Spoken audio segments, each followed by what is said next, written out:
শোন, কলেজে গিয়ে কেউ যদি জিজ্ঞাসা করে তুই আমার কে হোস, তখন কি বলবি? কি বলবো?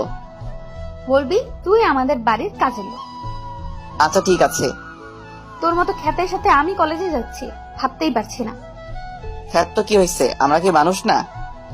বাহ, তোর মুখে তো কথা ফুটেছে। আগে কলেজে চল, তারপর তোকে দেখছি।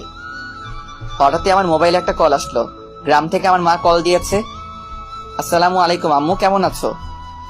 আমরা ভালো আছি, তুই কেমন আছিস? জি আম্মু, আল্লাহর রহমতে ভালো আছি। তোর বোনের সাথে কথা বল। ভাইয়া কেমন আছিস? ভালো আছি পেতনি, তুই কেমন আছিস? তোকে অনেক মিস করছি, প্লিজ তুই চলে আয়। দেখ বোন আমার, প্লিজ মন খারাপ করিস না। তুই তো জানিস ভাইয়া এখানে কেন এসেছি। হুম। মন খারাপ করিস না, কিছুদিন পরেই তোদের দেখতে আসবো। সত্যি বলছিস? ও অনেক খুশি হয়েছে। আচ্ছা ঠিক আছে, এখন রাখি, পরে কথা বলবো কেমন? ফোন কেটে দিলাম।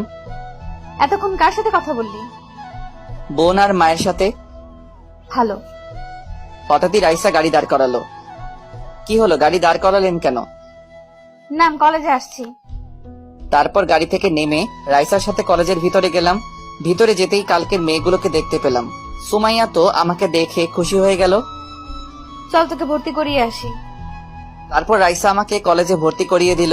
রাইসা ক্যাম্পাসে আসলো, আমি ওর পিছন পিছন আসলাম। হঠাৎই দেখতে পেলাম একটা ছেলে রাইসার পিছনে হাত দিতে যাচ্ছে। দেখে বকাটে মনে হচ্ছে। এটা দেখার পরেই আমার মাথা গরম হয়ে গেল, কারণ মেয়েদের সাথে কেউ খারাপ কিছু করতে চাইলে আমার অনেক রাগ উঠে যায়। আমি সাথে সাথে দৌড়ে গিয়ে ছেলেটার বুকে একটা লাথি মারলাম। সাথে সাথে ও নিচে পড়ে রাইসা যেন হাঁপ ছেড়ে বাঁচলো।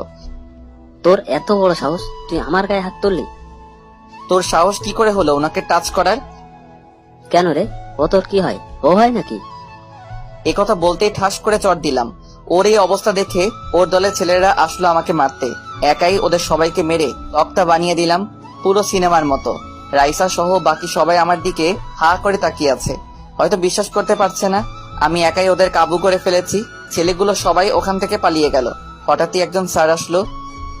এখানে এসব কি হচ্ছে? ওনাকে সব খুলে বললাম। সব শোনার পরে উনি বললেন, আমার সাথে অফিসে আসো।